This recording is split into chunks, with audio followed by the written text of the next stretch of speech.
We are cloud hunters, Abhi and Anu.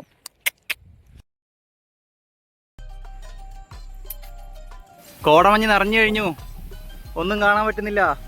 മേലിൽ നിന്നും താഴെ നിന്നും സൈഡിൽ നിന്നും ഇട സൈഡിൽ നിന്ന് ഒക്കെ വരുന്നുണ്ട്. നല്ല മഴയാണ്. ഇതാ മഴയും കൊണ്ടാണ് ഇങ്ങനെ പോകുന്നത്. ആഹാ, കാണുന്ന മലയില്ലേ, ഈ കാണുന്ന മേലെ ഒരു തമ്പ് ഷേപ്പിലുള്ള ഒരു പിന്നാക്കളും പിന്നെ ആ മലയും, അതാണെന്ന് തോന്നുന്നു കോത്താലിക്കെട്ട്. അപ്പം നമ്മൾ ആംബിവല്ലി വില്ലേജിൽ നിന്ന് കുറച്ച് ദൂരം മുന്നോട്ട് വന്നു കഴിഞ്ഞിട്ടുണ്ടെങ്കിൽ ഇങ്ങനെ 2 റോഡ് കാണാം.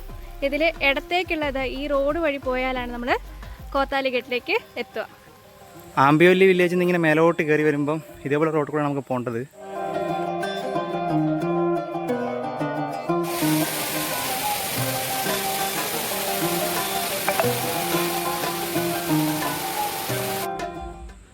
ആഹാ, എത്ര മനോഹരമായ സ്ഥലമല്ലേ, അടിപൊളി. പക്ഷെ നിങ്ങളിവിടെ വരുന്നവർ ശ്രദ്ധിക്കാം, മിനിമം പ്രകൃതിയായിട്ട് ഇപ്പോൾ ഉള്ള കാട്ടിലോ മലകളിലൊക്കെ പോകുന്നവർ മിനിമം ഇതുപോലെ വേസ്റ്റ് ഇടാണ്ടിരിക്കുക, പ്രകൃതി നശിപ്പിക്കാണ്ടിരിക്കുക, റെസ്പോൺസിബിളായിട്ട് പോവുക. ഞങ്ങൾ റോട്ടിൽ കൂടെ ഇങ്ങനെ കയറി പകുതി എത്തിയപ്പോഴത്തേക്കും നമുക്ക് പോകേണ്ട മലയില്ലേ, കോത്താലിക്കെട്ടിൻ്റെ ഒരു വ്യൂ കാണാൻ പറ്റുന്നുണ്ട്. ഈ കാണുന്ന മലയില്ലേ, ഈ കാണുന്ന മേലെ ഒരു തമ്പ് ഷേപ്പിലുള്ള ഒരു പിന്നാക്കളും പിന്നെ ആ മലയും, അതാണെന്ന് തോന്നുന്നു കോത്താലിക്കെട്ട്. പോകുമ്പോൾ അറിയാം. മലകളൊക്കെ ഇങ്ങനെ മേഘം മൂടി കിടക്കുകയാണ്. അടിപൊളി ലാൻഡ്സ്കേപ്പാണ്. നല്ല മഴയാണ്. ഇതാ മഴയും കൊണ്ടാണ് ഇങ്ങനെ പോകുന്നത്. ആഹാ, ഞങ്ങൾ നടന്ന് ഏകദേശം പെത്ത് വില്ലേജിൻ്റെ അടുത്തെത്തിയിട്ടുണ്ട്. ഇത് നമുക്ക് നേരത്തെ അവിടെ നിന്ന് കണ്ടാൽ മലയില്ലേ, ഇത് അടുത്തെത്തി ഏകദേശം. ഇതിൻ്റെ മേലെയാണ് നമുക്ക് കയറേണ്ടത്. നടന്ന് വരുമ്പം ഇങ്ങനെ 2 കെട്ടിടം കാണും. ഇതാണ് പെത്ത് വില്ലേജിൻ്റെ എൻട്രൻസ്. ഇതാണ് പെത്ത് വില്ലേജ്. മലേൻ്റെ മേലൊരു ഗ്രാമം. നെൽകൃഷിയാന്ന് തോന്നുന്നു.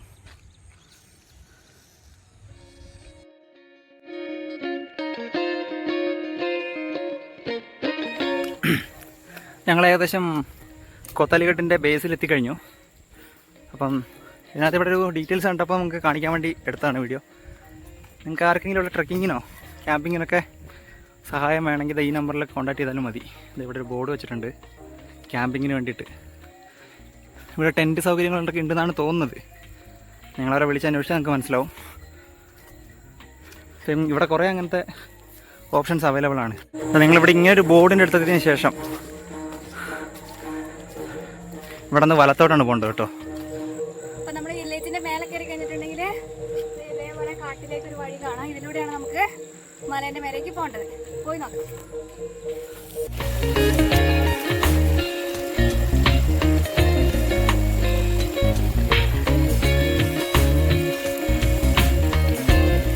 നമ്മൾ കുറച്ച് ദൂരം മല കയറി കഴിഞ്ഞാൽ നമുക്കിങ്ങനെ ഒരു കവാടം ദൃശ്യമാവും. അതിനകത്ത് മഹാദർവാസ, അതായത് ഏറ്റവും പ്രധാനപ്പെട്ട വാതിൽ ഇതാണെന്നാണ് പറയുന്നത്. ഞങ്ങളിതാ ഏറ്റവും മേലെ എത്തിക്കഴിഞ്ഞു. ഇനി ഇതും കൂടി ബാക്കിയുള്ളൂ ഇനി. ഓക്കെ, നല്ല കാറ്റുണ്ട്. പണ്ട് കാലത്ത് ഇതാ യുദ്ധത്തിന് ഉപയോഗിച്ച പീരങ്കികളൊക്കെ ഇവിടെ ഉണ്ട്. ഇതാ നമ്മളിങ്ങോട്ട് ഉള്ളിലേക്ക് കയറി തുടങ്ങുകയാണ് കോട്ടേൻ്റെ. അപ്പോൾ ഇവിടെ എന്തൊക്കെയാണുള്ളത് നമുക്ക് നോക്കാം.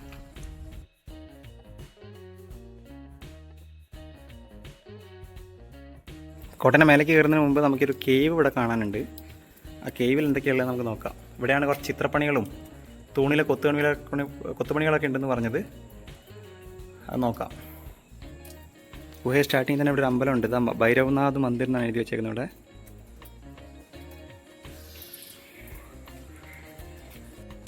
ഇതാണ് ആ ഗുഹ.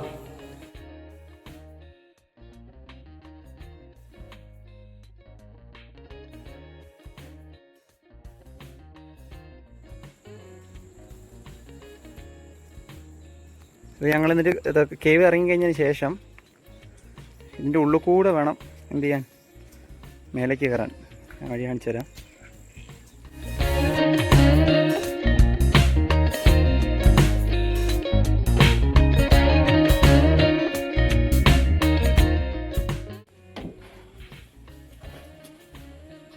അപ്പം നമ്മളിതാ ഇതിൻ്റെ മേലെ എത്തി. ഇവിടെ നോക്കി ഒരു കുളമൊക്കെ ഉണ്ട് കേട്ടോ.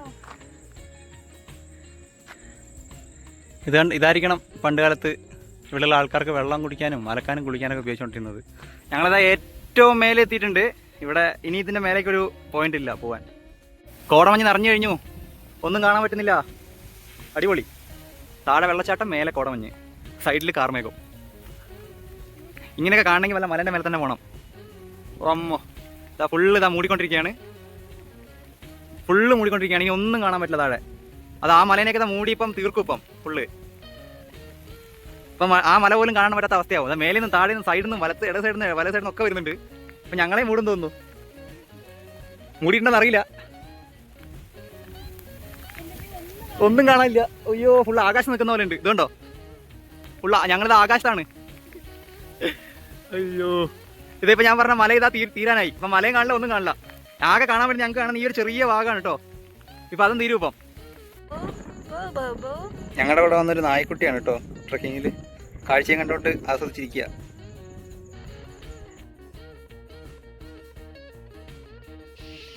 മുംബൈയിൽ നിന്ന് ഒരു 90 കിലോമീറ്റർ ദൂരെയാണ് കോത്താലിഗഡ്. നമ്മുടെ യാത്ര തുടങ്ങിയത് സീവൂർ റെയിൽവേ സ്റ്റേഷനിൽ നിന്നാണ്. അവിടെ നിന്ന് പൻവേലിലേക്ക് ലോക്കൽ ട്രെയിൻ വഴി എത്തി. അവിടെ നിന്ന് ഏകദേശം നടക്കാവുന്ന ദൂരത്തിലാണ് പൻവേൽ ബസ് ഡിപ്പോ. അവിടെ നിന്ന് കർജത്തിലേക്കുള്ള ബസ് കിട്ടി. ഏകദേശം 15 മിനിറ്റ് കൂടുമ്പോൾ തന്നെ നമുക്ക് ഇവിടുന്ന് ബസ് അവൈലബിൾ ആണ്. ഏകദേശം 1 മണിക്കൂർ യാത്രയ്ക്ക് ശേഷം നമ്മൾ കർജത്ത് ബസ് ഡിപ്പോയിലെത്തി. കർജത്ത് ബസ് ഡിപ്പോയിൽ നിന്ന് നമുക്ക് 2 വഴിയുണ്ട് പോകാൻ. ഒന്ന്, നമുക്ക് സോലൻപാടിയിലേക്കുള്ള ബസ് കിട്ടിയാൽ നമുക്ക് ഡയറക്റ്റ് ആംബിവലി വില്ലേജിലെത്താൻ പറ്റും. ഇല്ലെങ്കിൽ ഇത് കിട്ടിയില്ലെങ്കിൽ നമ്മളെന്ത് ചെയ്യണം, മുർബാഡിലേക്കുള്ള ബസ് പിടിക്കണം. എന്നിട്ട് കഷലെ വില്ലേജിൽ ഇറങ്ങണം. അവിടെ നിന്ന് നമുക്ക് ഫ്രീക്വൻ്റ് ആയിട്ട് തന്നെ നമുക്ക് ഷെയർ ടാക്സി അവൈലബിൾ ആണ്. അവിടെ അതിന് ടം ടം എന്നാണ് പറയുന്നത്. അവിടെ നിന്ന് എന്ത് ചെയ്യും, നമുക്ക് ആംബി വില്ലേജിലേക്ക് എത്താൻ പറ്റും ഷെയർ ടാക്സി വഴി. അപ്പോൾ നമ്മുടെ ഇന്നത്തെ കോത്താലിഗഡ് ട്രക്ക് ഇവിടെ അവസാനിക്കുകയാണ്. അപ്പോൾ അടുത്ത വീഡിയോ ഉടനെ തന്നെ വരും.